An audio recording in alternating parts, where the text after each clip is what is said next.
ತಿಳಿಯ ಹೇಳುವೆ ಕೃಷ್ಣ ಕಥೆಯನು ಇಳೆಯ ಜಾಣರು ಮೆಚ್ಚುವಂತಿದೆ. ಎಲ್ಲರಿಗೂ ನಮಸ್ಕಾರಗಳು. ಕುಮಾರವ್ಯಾಸ ಮಹಾಕವಿಯ ಕರ್ನಾಟಕ ಭಾರತ ಕಥಾಮಂಜರಿಯನ್ನು ಸಂಪೂರ್ಣವಾಗಿ ಪ್ರಸಾರ ಮಾಡ್ತಾ ಇರುವಂತಹ ಈ ಒಂದು ಕೇಬಲ್ ಟಿ ವಿಗೆ ನಾನು ಮೊದಲು ಧನ್ಯವಾದಗಳನ್ನು ಹೇಳಿ ಇವತ್ತಿನ ಕಾರ್ಯಕ್ರಮಕ್ಕೆ ಪ್ರವೇಶ ಮಾಡ್ತೇವೆ. ಇವತ್ತು ನಾವು ಅರಣ್ಯ ಪರ್ವದ 9ನೇ ಸಂಧಿಯನ್ನು ಪ್ರಸ್ತಾಪ ಮಾಡ್ತಾ ಇದ್ದೇವೆ. ಅರಣ್ಯ ಪರ್ವದ ಬಹಳ ಮುಖ್ಯ ವಿಚಾರಗಳು ಅಂತಂದರೆ ಅದು ಕಥೆ ನೇರವಾಗಿ ಓಡುವಂಥದ್ದಲ್ಲ. ಬೇರೆ ಬೇರೆ ಕಥೆಗಳನ್ನು ಸೇರಿಸಿ ಒಂದು ಪರ್ವವನ್ನು ಮಾಡೋದಾಗಿರುತ್ತೆ. ಅನೇಕ ಉಪಕಥೆಗಳು, ಉಪಾಖ್ಯಾನಗಳು ಅವೆಲ್ಲ ಬರುವಂತಹ ಒಂದು ಪರ್ವ ಇದು. ಈ ಪರ್ವದಲ್ಲಿ ವಿಶೇಷವಾಗಿ 9ನೇ ಸಂಧಿಯಲ್ಲಂತೂ ಬರೀ ಈ ಉಪಾಖ್ಯಾನಗಳ ಬಗ್ಗೆನೇ ಇರುವಂತಹ ಒಂದು ಪ್ರಸಂಗ ಇದು. ಅದರಲ್ಲಿ ಈ ಹಿಂದೆ ತಾವು ನೋಡಿದ ಹಾಗೆ ಊರ್ವಶಿಯ ಪ್ರಸಂಗವನ್ನು ಪ್ರಸ್ತಾಪ ಮಾಡಿದ್ದಾರೆ. ಊರ್ವಶಿಯ ಶಾಪದಿಂದ ಬೆಂದಂತಹ ಅರ್ಜುನನನ್ನು ಇಂದ್ರ ಸಮಾಧಾನ ಮಾಡಿದ್ದಾನೆ. ಆ ನಂತರದಲ್ಲಿ ಇಂದ್ರ ಅವನಿಗೆ ನೀನು ಒಂದು ಸ್ವಲ್ಪ ಕಾಲ ಇಲ್ಲಿ ಇದ್ದು, ಸ್ವರ್ಗವಾಸದಲ್ಲಿ ನೀನೇ ಇದ್ದುಕೊಂಡು ಸ್ವಲ್ಪ ಕಾಲ ಅಮರಾವತಿಯಲ್ಲಿ ಇದ್ದು ಇಲ್ಲಿಯ ನೃತ್ಯ ಮುಂತಾದ ಕಲೆಗಳನ್ನು ನೀನು ಅಭ್ಯಾಸ ಮಾಡಿ ಹೋದರೆ ನಿನಗೆ ಮುಂದೆ ಅಜ್ಞಾತವಾಸದ 1 ವರ್ಷದ ಅವಧಿಯಲ್ಲಿ ಅದು ಉಪಯೋಗಕ್ಕೆ ಬರುತ್ತೆ ಅಂತ ಹೇಳಲಾಗಿ ಅರ್ಜುನ ಅಲ್ಲಿಯೇ ಇದ್ದಾನೆ. ಅಲ್ಲಿಂದ ಇವತ್ತಿನ ಕಥೆಯನ್ನು ಪ್ರಾರಂಭ ಮಾಡೋಣ. ಅರಸ ಕೇಳೈ ಪಾರ್ಥನಿದ್ದನು ವರುಷವೈರರೊಳು ಇಂದ್ರಭವನದ ಸಿರಿಯ ಸಮ್ಮೇಳದ ಸಗಾಢದ ಸೌಮನಸ್ಯದಲ್ಲಿ ನರನಹದನೇನೋ ಧನಂಜಯ ನಿರವದಲ್ಲಿ ಕಿರೀಟಿ ನಮ್ಮನು ಮರೆದು ಕಳೆದನಲ ಎನ್ನುತ್ತ ಯಮಸೂನು ಚಿಂತಿಸಿದ. ಜನಮೇಜಯನಿಗೆ ವೈಶಂಪಾಯನರು ಈ ಕಥೆಯನ್ನು ಮುಂದುವರಿಸಿ ಹೇಳ್ತಾ ಇದ್ದಾರೆ. ಅರಸನಾದ ವೈಶಂಪಾಯನನೇ ಕೇಳು, ಪಾರ್ಥನಿದ್ದನು ವರುಷವೈದರೊಳು ಇಂದ್ರಭವನದ ಸಿರಿಯ ಸಮ್ಮೇಳದ ಸಗಾಢದ ಸೌಖ್ಯದಲ್ಲಿ. ಪಾರ್ಥ ಅರ್ಜುನ ಇಂದ್ರನ ಉಪಚಾರ ಅಂದರೆ ಕೇಳಬೇಕೆ, ಅಮರಾವತಿಯ ಉಪಚಾರ ಅಂದರೆ ಕೇಳಬೇಕೆ, ಅದೊಂದು ಅತ್ಯಂತ ಅದ್ಭುತವಾದಂತಹ ಪ್ರದೇಶ. ಹಾಗಾಗಿ ಇಂದ್ರನ ಉಪಚಾರದಲ್ಲಿ ಪಾರ್ಥನು 5 ವರ್ಷಗಳ ಕಾಲ ಅಲ್ಲೇ ಇದ್ದಾನೆ. ಅವನು ಹೇಳ್ತಾ ಇರುವ ಶಬ್ದ ನೋಡಿ, ಇಂದ್ರಭವನದ ಸಿರಿಯ ಸಮ್ಮೇಳದ ಸಗಾಢದ ಸೌಮನಸ್ಯದಲ್ಲಿ. ಆ ಇಂದ್ರಭವನದಲ್ಲಿಯೇ ಇವನಿಗೂ ಒಂದು ವಸತಿ ಇದೆ. ಆ ಇಂದ್ರಭವನದಲ್ಲಿ ಆ ಗಾಢವಾದಂತಹ ಸಮ್ಮೇಳ ಜೊತೆಯಲ್ಲಿ ಇರುವಂತಹದ್ದು, ಸಾಕ್ಷಾತ್ ದೇವೇಂದ್ರನ ಜೊತೆಗೇ ಇರುವಂತಹದ್ದು ಒಂದು ಅವಕಾಶ ಅವನಿಗೆ ಸಿಕ್ಕಿದೆ. ಆ ಸೌಮನಸ್ಯದಲ್ಲಿ ಅತ್ಯಂತ ಒಳ್ಳೆಯ ಮನಸ್ಸಿನಲ್ಲಿ ಮನಸ್ಸನ್ನು ಹದ ಮಾಡಿಕೊಂಡು ಅರ್ಜುನ ಅಲ್ಲಿ ಇದ್ದಾನೆ. ಈಚೆ ವನವಾಸದಲ್ಲಿರುವಂತಹ ಪಾಂಡವರು, ಅದರಲ್ಲೂ ವಿಶೇಷವಾಗಿ ಧರ್ಮರಾಯ ಆಲೋಚನೆ ಮಾಡ್ತಾ ಇದ್ದಾನೆ. ಇದು ಏನಿದು, ಏನಾಗೋಯ್ತು ಅರ್ಜುನನಿಗೆ? 5 ವರ್ಷದ ಕಾಲ ಆಗ್ತಾ ಬಂತಲ್ಲ. ನರನ ಹದನೇನೋ ಧನಂಜಯ ನಿರವಧಿಯಲ್ಲಿ. ಈ ನರನ ಹದನು ಏನು? ಈ ನರನ ಅರ್ಜುನನ ಹದನು ಅಂತಂದರೆ ಅವನು ಇರುವಂತಹ ಸ್ಥಿತಿ ಏನು? ಅದು ನಮಗೆ ಇಲ್ಲಿವರೆಗೂ ಅವನ ಸುದ್ದಿಯೇ ಗೊತ್ತಾಗಲಿಲ್ವಲ್ಲ. ಇಂದ್ರಕೀಲಕ್ಕೆ ಅಂತ ಹೋದಂಥವನು ಇಷ್ಟು ವರ್ಷ ಆದರೂ ಬರಲೇಬೇಡವೆ, ಏನಾಯಿತು ಇದು ಅಂತ ಅವನು ಯೋಚನೆ ಮಾಡ್ಕೋತಾ ಇದ್ದಾನೆ. ನರನ ಹದನೇನೋ ಧನಂಜಯನ ಇರವದೆಲ್ಲಿ. ಧನಂಜಯನಾದಂತಹ ಅರ್ಜುನ, ಅವನ ಇರವು ಅದೆಲ್ಲಿ? ಎಲ್ಲಿ? ಧನಂಜಯನಾದ ಅರ್ಜುನ, ಧನಂಜಯನ ಇರವು ಅಂತಾನೆ. ಧನಂಜಯ ಅಂತಂದರೆ ಅಗ್ನಿಗೆ ಇರುವಂತಹ ಹೆಸರು. ಅದು ಅರ್ಜುನನಿಗೂ ಧನಂಜಯ ಅನ್ನುವ ಒಂದು ಹೆಸರು ಅವನ ದಶನಾಮಗಳಲ್ಲಿ ಬರುತ್ತವೆ. ಅಂಥದ್ರಲ್ಲಿ ಅಗ್ನಿಯ ಇರವು ಏನು ಅಂತ ನಾವೇನಾದ್ರು ಸ್ವಲ್ಪ ಭಾವಿಸಿದರೆ ಶಬ್ದವನ್ನು ಹಾಕುವ ಬಗ್ಗೆ, ಆ ಅಗ್ನಿಯ ಇರವನ್ನು ಯಾರೂ ತೋರಿಸ್ಕೊಡ್ಬೇಕಾಗಿಲ್ಲ, ತನಗೆ ತಾನೇ ಎಲ್ಲಿದ್ರೂ ಪ್ರಕಾಶಕ್ಕೆ ಬರುವಂತಹದ್ದು ಅಗ್ನಿ. ಆದರೆ ಇಲ್ಲಿ ಈ ಧನಂಜಯನ ಇರವು ಗೊತ್ತಾಗ್ತಾ ಇಲ್ಲ. ಅದು ಒಂದು ಸಣ್ಣ ವ್ಯಂಗ್ಯ, ಒಂದು ಶಬ್ದವನ್ನು ಉಪಯೋಗಿಸುವಾಗ ಕವಿ ಮೆರೆದಿದ್ದಾನೆ ಅಲ್ಲಿ. ಕಿರೀಟಿ ನಮ್ಮನ್ನು ಮರೆದು ಕಳೆದನಲ್ಲ ಅಂತ ಅಂದ್ಕೊಂಡ. ಕಿರೀಟಿಯಾದ ಅರ್ಜುನ ನಮ್ಮನ್ನು ಮರೆದು ಕಳೆದನು. ಬಹುಶಃ ನಾವು ಅವನಿಗೆ ಅಣ್ಣ ತಮ್ಮಂದಿರಿದ್ದೀವಿ ಇದೆಲ್ಲವನ್ನು ಮರೆತೇ ಬಿಟ್ಟಿದ್ದಾನೋ ಅವನು, ನಮ್ಮನ್ನು ಮರೆತು ಇನ್ನೆಲ್ಲೋ ಹೋಗಿ ಕೂತ್ಕೊಂಡ್ಬಿಟ್ನೋ ಅಥವಾ ಶಿವನ ಸಾನ್ನಿಧ್ಯದಲ್ಲೇ ಉಳ್ಕೊಂಡ್ಬಿಟ್ನೋ ಅವನು, ಮತ್ತೆ ಪುನಃ ಅವನು ಬರುವುದೇ ಇಲ್ವೋ ಅನ್ನುವಂತಹ ಅನೇಕ ಚಿಂತೆಗಳಿಂದ ಧರ್ಮರಾಯ ಆಲೋಚನೆಯನ್ನು ಮಾಡ್ತಾ ಇದ್ದಾನೆ. ಆಗ ದೇವೇಂದ್ರನಿಗೂ ಸಹ ಗೊತ್ತಾಗಿದೆ ಇದು, ಓಹೋ ಧರ್ಮರಾಯಾದಿಗಳು ಈ ರೀತಿಯಲ್ಲಿ ಚಿಂತೆಯಲ್ಲಿ ಇದ್ದಾರೆ ಅಂತ ಬಹುಶಃ ಅವನಿಗೆ ದಿವ್ಯ ಜ್ಞಾನದಿಂದ ಗೊತ್ತಾಗಿರುತ್ತೆ. ಹಾಗೆ ಅಂದ್ಕೊಂಡಂಥವನು ಕಳುಹಿದನು ಲೋಮಶನನು ಅವನೀತಳಕೆ ಸುರಪತಿ, ಸಿತಹಯನ ಕೌಶಲವನೊಡ ಹುಟ್ಟಿದರರುಹಲಿಕೆ ಅಭ್ರಮಾರ್ಗದಲ್ಲಿ.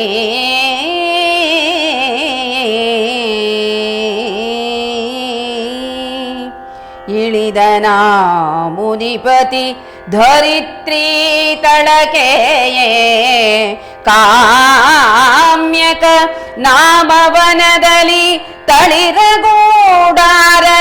ಕಂಡನು ಧರ್ಮನಂದನನ, ತಳಿರಗೂಡಾರದಲ್ಲಿ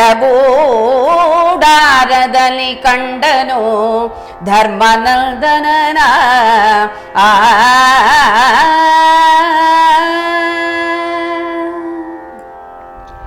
ಆಗ ಇಂದ್ರ ಧರ್ಮರಾಯನಿಗೆ ಸುದ್ದಿಯನ್ನು ಮೊದಲು ಮುಟ್ಟಿಸಿಬಿಡೋಣ, ಅರ್ಜುನ ಹೋಗೋದಕ್ಕೂ ಮೊದಲಿಗೆ ಧರ್ಮರಾಯನಿಗೆ ಒಂದು ಸುದ್ದಿಯನ್ನು ಮುಟ್ಟಿಸಿ ಅರ್ಜುನ ನಮ್ಮಲ್ಲಿ ಕ್ಷೇಮವಾಗಿ ಇದ್ದಾನೆ ಎನ್ನುವ ವಿಚಾರವನ್ನಾದರೂ ಅವನು ತಿಳಿಸಿಬಿಟ್ರೆ ಅವನಿಗೆ ಸಮಾಧಾನವಾಗುತ್ತೆ ಅಂತ ಭಾವಿಸಿದಂಥವನು ಲೋಮಶನನು ಅವನೀತಳಕ್ಕೆ ಸುರಪತಿ ಸಿತಹಯನ ಕೌಶಲವನು ಒಡಹುಟ್ಟಿದರಿಗೆ ಅರುಹಲಿಕೆ ಅಭ್ರಮಾರ್ಗದಲ್ಲಿ ಕಳಿಸಿದ್ದಾನೆ. ಒಡಹುಟ್ಟಿದರಿಗೆ ಅಂದರೆ ಅರ್ಜುನನ ಅಣ್ಣ ತಮ್ಮಂದರಿಗೆ ಅವನ ಕೌಶಲವನ್ನು ಅವನ ಕುಶಲವನ್ನು ತಿಳಿಸಬೇಕು ಅಂತ ಹೇಳಿ ಲೋಮಶ ಮುನಿಯನ್ನು ಕಳಿಸಿದ್ದಾನೆ. ಇಲ್ಲಿ ಸಿತಹಯನ ಅನ್ನುವ ಒಂದು ಶಬ್ದ ಉಪಯೋಗಿಸಿದ್ದಾನೆ. ಸಿತಹಯ ಅಂದರೆ ಅರ್ಜುನಿಗೆ ಇರುವಂತಹ ಒಂದು ವಿಶೇಷ ನಾಮ ಅದು. ಯಾಕೆಂದರೆ ಅವನು ಬಿಳಿಯ ಕುದುರೆಗಳನ್ನು ಓಡಿಸ್ತಾ ಇದ್ದಂಥವನು, ಬಿಳಿಯ ಕುದುರೆಗಳನ್ನು ರಥಕ್ಕೆ ಕಟ್ಟಿ ಓಡಿಸ್ತಾ ಇದ್ದಂಥವನು ಅಂಥೇಳಿ ಆ ಕಾರಣಕ್ಕೆ ಅವನನ್ನು ಸಿತಹಯ, ಬಿಳಿಯ ಕುದುರೆಗಳನ್ನು ಉಳ್ಳವನು ಅನ್ನುವ ಅರ್ಥದಲ್ಲಿ ಅದನ್ನು ಬಳಸಿದ್ದಾನೆ.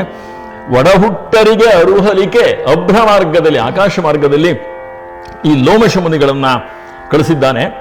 ಇಳಿದನ ಮುನಿಪತಿ ಧರಿತ್ರಿ ತಳಕೆ, ಆ ಮುನಿಪತಿ ಮುನಿಶ್ರೇಷ್ಠನಾದಂತಹ ಲೋಮಶ ಧರಿತ್ರಿ ತಳಕೆ ಸ್ವರ್ಗದಿಂದ ಭೂಲೋಕಕ್ಕೆ ಇಳಿದಿದ್ದಾನೆ. ಎಲ್ಲಿಗೆ ಬಂದಿದ್ದಾನೆ? ಕಾಮ್ಯಕ ನಾಮವನದಲ್ಲಿ ತಳಿರ ಗೂಡಾರದಲ್ಲಿ ಕಂಡನು ಧರ್ಮನಂದನ. ಕಾಮ್ಯಕ ನಾಮವನದಲ್ಲಿ, ಕಾಮ್ಯಕ ಅಂತ ಹೆಸರಿರುವಂತಹ ಕಾಮ್ಯಕಾರಣ್ಯ, ಆ ಅರಣ್ಯಕ್ಕೆ ಬಂದು ಅಲ್ಲಿ ತಳಿರ ಗೂಡಾರದಲ್ಲಿ ಅಂದರೆ ಎಲೆ ಮನೆಯಲ್ಲಿ ಅನ್ನುವುದು ಪರ್ಣಕುಟಿ ಅನ್ನುವುದರ ಒಂದು ಕನ್ನಡದ ರೂಪ. ಅದು ತಳಿರ ಗೂಡಾರದಲ್ಲಿ ಕಂಡನು ಧರ್ಮನಂದನನ ಅವನು ನೋಡ್ತಾ ಇದ್ದಾನೆ. ಇಲ್ಲಿ ಲೋಮಶರ ಬಗ್ಗೆ ಒಂದು ಮಾತನ್ನು ಹೇಳಬೇಕು. ಇವರು ಮಾರ್ಕಂಡೇಯರಿಗಿಂತಲೂ ಅಧಿಕ ಆಯಸ್ಸನ್ನು ಹೊಂದಿದಂಥವರು ಒಬ್ಬರು ಈ ಲೋಮಶರು. ಚಿರಾಯುಗಳು ಅಂದರೆ ಅಷ್ಟೊಂದು ಚಿರಾಯು. ಮಾರ್ಕಂಡೇಯರೇ ಮುಂದೆ ಒಂದು ಸಂದರ್ಭದಲ್ಲಿ ನನಗೆ ಇಷ್ಟು ವರ್ಷ ವಯಸ್ಸಾಗಿದ್ದು ಸಾಕಾಗಿ ಹೋಗಿಬಿಟ್ಟಿದೆ ಈ ಭೂಮಿಯ ಮೇಲೆ ಬದುಕಿ ಅಂತ ಹೇಳುವಷ್ಟು ಮಟ್ಟಿಗೆ ಅವರು ಚಿರಾಯುಗಳು ಆಗಿದ್ರು. ಅವನು ಯಾಕೆ ಚಿರಾಯುವಾದ ಅಂತಂದರೆ ಅವನು ಒಂದು ಸರಿ ಶಿವನನ್ನು ಕುರಿತು ಪ್ರಾರ್ಥನೆ ಮಾಡಿ ನನಗೆ ಸಾವೇ ಬರಬಾರದು ಅಂತ ಕೇಳ್ದ. ಶಿವ ಹೇಳ್ದ, ಇದು ನಿಯಮಕ್ಕೆ ವಿರುದ್ಧವಾದಂಥದ್ದು. ಸಾವಿಲ್ಲದೆ ಯಾವ ಜೀವಿಯೂ ಬದುಕೋದಕ್ಕೆ ಇರುವುದಕ್ಕೆ ಸಾಧ್ಯವಿಲ್ಲ. ಆದ್ದರಿಂದ ಸಾವು ಬರಬಾರದು ಅನ್ನುವ ಬದಲಿಗೆ ಇನ್ನೇನಾರೋ ಅದಕ್ಕೆ ಪರ್ಯಾಯವಾಗಿ ಒಂದು ವರವನ್ನು ಕೇಳು ಅಂತ ಹೇಳಿದಾಗ ಇವನು ಅಷ್ಟೇ ಬುದ್ಧಿವಂತಿಕೆಯಿಂದ ತನ್ನ ದೇಹದಲ್ಲಿ ಒಂದು ಕೂದಲು ಉದುರಬೇಕಾದರೆ ಬ್ರಹ್ಮನ ಒಂದು ದಿನ ಆಗಬೇಕು ಅಂತೇಳಿ. ಬ್ರಹ್ಮನ ಒಂದು ದಿನ ಅಂದರೆ ಧರೆಯೊಳು ಚತುರ್ಯುಗಗಳು ಮರಳಿ 1000 ಬಾರಿ ಬಂದೊಡೆ ಅಜಂಗೆ ಒಂದು ದಿನವು. ಅಂದರೆ ಆ ಚತುರ್ಯುಗಗಳು 1000 ಬಾರಿ ಬರಬೇಕು ಅಂದರೆ 4000 ಯುಗಗಳಿಗೆ ಈ ಬ್ರಹ್ಮನಿಗೆ ಒಂದು ದಿನ. ಅದು ಅಷ್ಟು ದಿನಕ್ಕೆ ಒಂದು ಕೂದಲು ಬೀಳಬೇಕು. ಹಾಗೆ ನನ್ನ ದೇಹದ ಎಲ್ಲ ಕೂದಲು ಸಹ ಬಿದ್ದ ದಿನ ನಾನು ಮರಣ ಹೊಂದಲಿ ಅನ್ನುವಂಥ ವರವನ್ನು ಕೊಡುವಂತ ಆಗಲಿ ಅಂಥೇಳಿ ಆ ವರ ಅವನಿಗೆ ಸಿಕ್ತು. ಆದ್ದರಿಂದ ಅವನನ್ನು ಲೋಮಶ ಅಂತ ಕರೆಯುವಂಥದ್ದು ಅದೇ ಕಾರಣದಿಂದ. ಆ ಲೋಮವೆಲ್ಲವೂ ನಾಶವಾದ ನಂತರದಲ್ಲಿ ಇವನು ಸಾಯುವಂಥದ್ದು ಅನ್ನುವ ವರ ಇರೋದ್ರಿಂದ ಆ ಲೋಮಶ ಮುನಿಗಳು ಬಂದು ಧರ್ಮರಾಯನನ್ನು ನೋಡಿದ್ದಾರೆ. ಇಂದ್ರನ ಒಬ್ಬ ದೂತರಾಗಿ ಬಂದು ಧರ್ಮರಾಯನನ್ನು ಕಂಡಿದ್ದಾರೆ ತಳಿರ ಮನೆಯಲ್ಲಿ. ಈತನಿದಿರೆದ್ದು ಅರ್ಘ್ಯಪಾದ್ಯವನ ತಪೋನಿಧಿಗಿತ್ತು ಬಹಳ ಪ್ರೀತಿಯಲಿ ಬೆಸಗೊಂಡನು ಅವರಾಗಮನ ಸಂಗತಿಯ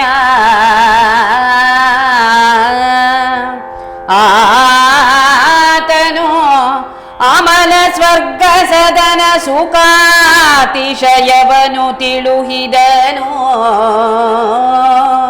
ಪುರುಹೂತ ಭವನದಲ್ಲಿ ಸ್ವರ್ಗ ಸದನ ಸುಖಾತಿಶಯವನು ತಿಳುಹಿದನು ಅರ್ಜುನನ ವಾರತೆಯ ವಿವರಿಸಿದ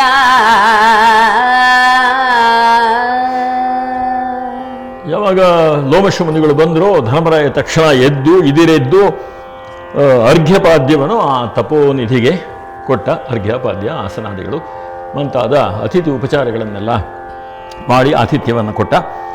ಆ ನಂತರ ಬಹಳ ಪ್ರೀತಿಯಲ್ಲಿ ಬೆಸಗೊಂಡನು ಅವರ ಆಗಮನ ಸಂಗತಿಯ. ಅಂದರೆ ಯಾರೊಬ್ಬರು ಋಷಿಮುನಿಗಳು ಬಂದಿದ್ದಾರೆ, ಬಹಳ ಶ್ರೇಷ್ಠರಾದಂಥವರೊಬ್ಬರು ಅಂತ ಹೇಳಿ ಬಹಳ ಸಂತೋಷದಿಂದ ತಾವು ಬಂದಿದ್ದು. ಆಗಮನ ಸಂಗತಿ ಅಂದರೆ ತಾವು ಬಂದಿದ್ದ ಕಾರಣ ಅನ್ನೋದು ಅರ್ಥ. ಅದಕ್ಕೆ ಆಗಮನ ಸಂಗತಿಯನ್ನು, ಅವನು ಬಂದಿದ್ದ ಕಾರಣವನ್ನು ಧರ್ಮರಾಯ ಕೇಳಿದ. ಆತನ ಅಮಲ ಸ್ವರ್ಗಸದನ ಸುಖಾತಿಶಯವನು ತಿಳುಹಿದನು. ಆತನ ಅಂದರೆ ಅರ್ಜುನನ ಅಮಲ ಶ್ರೇಷ್ಠವಾದಂತಹ ಸ್ವರ್ಗ ಸದನ ಸುಖಾತಿಶಯವನು, ಸ್ವರ್ಗದಲ್ಲೇ ಮನೆ ಮಾಡಿಕೊಂಡು ಇರುವಂತಹ ಅರ್ಜುನನ ಸುಖದ ಅತಿಶಯವನ್ನು, ಸುಖಾತಿಶಯವನ್ನು ತಿಳುಹಿದನು. ಪುರುಹೂತ ಭವನದಲ್ಲಿ ಅರ್ಜುನನ ವಾರ್ತೆಯ ವಿವರಿಸಿದ.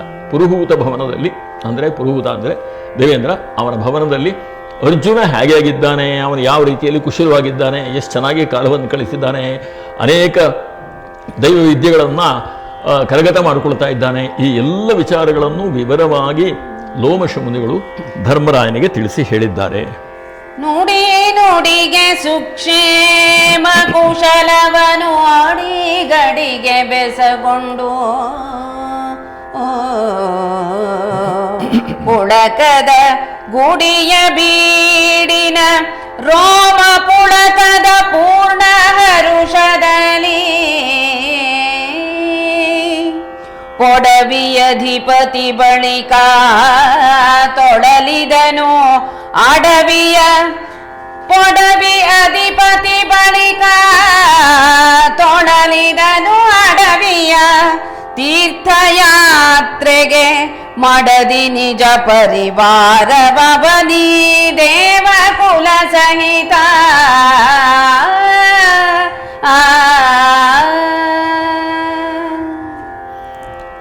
ನುಡಿ ನುಡಿಗೆ ಸುಕ್ಷೇಮ ಕುಶಲವನ್ ಅಡಿಗಡಿಗೆ ಬೆಸಗೊಂಡು. ಮಾತಿಗೂ ಅರ್ಜುನ ಆಗಿದ್ದಾನೆ, ತಾವು ಹೇಳಿ ತುಂಬ ಸಂತೋಷ ಆಯಿತು. ಅರ್ಜುನ ಏನೇನು ಮಾಡ್ತಾ ಇದ್ದಾನೆ, ಅಲ್ಲಿ ಯಾರ್ಯಾರ ಜೊತೆ ಹೋಗ್ತಾ ಇದ್ದಾನೆ, ಎಲ್ಲೆಲ್ಲಿ ಹೋಗ್ತಾ ಇದ್ದಾನೆ, ಎಲ್ಲ ವಿಚಾರಗಳನ್ನು ನುಡಿ ನುಡಿಗೆ ಮಾತಿಗೆ ಧರ್ಮರಾಯ ಅವನನ್ನು ಕೇಳಿ ಸಂತೋಷ ಪಡ್ತಾ ಇದ್ದಾನೆ.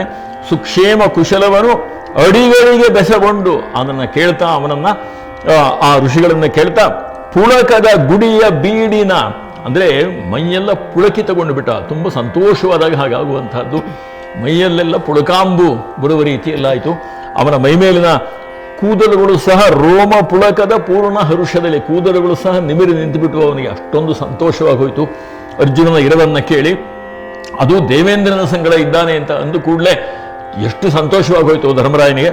ಆಮೇಲೆ ಪೊಡವಿ ಅಧಿಪತಿ ಬಳಿಕ ತೊಳವಿದನು ಅಡವಿಯ, ಅಂದರೆ ಪೊಡವಿಯ ಅಧಿಪತಿ ಅಂದರೆ ಇಲ್ಲಿ ಅವನು ಈಗ ಪೊಡವಿಯ ಅಧಿಪತಿ ಅಲ್ಲ, ಆದರೂ ಅವನ ರಾಜನೇ ಅಲ್ವೇ ಧರ್ಮರಾಯ. ಹಾಗಾಗಿ ಆ ಶಬ್ದವನ್ನು ಅನೇಕ ಸಂದರ್ಭಗಳಲ್ಲಿ ಕುಮಾರವ್ಯಾಸ ಬಳಸಿದ್ದಾನೆ. ಪೊಡವಿಯ ಅಧಿಪತಿಯಾದಂತಹ ಆ ಧರ್ಮರಾಯ ತೀರ್ಥಯಾತ್ರೆಗೋಸ್ಕರವಾಗಿ ಮಡದಿ ಮತ್ತು ನಿಜ ಪರಿವಾರಗಳು ಅಂದರೆ ತನ್ನ ಪತ್ನಿಯಾದಂತಹ ದ್ರೌಪದಿ ಮತ್ತು ತನ್ನ ಅಣ್ಣ ತಮ್ಮಂದಿರು ಮತ್ತು ಅವರ ಜೊತೆಗೆ ಇದ್ದಂತಹ ಪರಿವಾರಗಳು, ಋಷಿಮುನಿಗಳೇ ಮುಂತಾದ ಪರಿವಾರ, ಇವ್ರನ್ನೆಲ್ಲ ಜೊತೆಯಲ್ಲಿ ಇಟ್ಕೊಂಡು ಅವನೀದೇವ ಕುಲ ಸಹಿತ, ಅವನೀದೇವ ಅಂದರೆ ಬ್ರಾಹ್ಮಣರು ಅಂಥೇಳಿ, ಅವನೀದೇವ ಕುಲ ಸಹಿತವಾಗಿ ಅಲ್ಲಿ ಸುತ್ತ ಇದ್ದಂತಹ ಬ್ರಾಹ್ಮಣರ ಸಮೇತವಾಗಿ ತೊಳಲಿದನು ತೀರ್ಥಯಾತ್ರೆಯಲ್ಲಿ. ತೀರ್ಥಯಾತ್ರೆಗೆ ಅಂತ ಹೇಳಿ ಅರಣ್ಯದಲ್ಲಿದ್ದಂತಹ ಅತ್ಯಂತ ಸುಕ್ಷೇತ್ರಗಳನ್ನೆಲ್ಲವನ್ನು ಒಂದೊಂದಾಗಿ ದರ್ಶನ ಮಾಡ್ತಾ ತೊಳಲ್ತಾ ಇದ್ದಾನೆ ಅರಣ್ಯದಲ್ಲಿ ಈ ಧರ್ಮರಾಯ.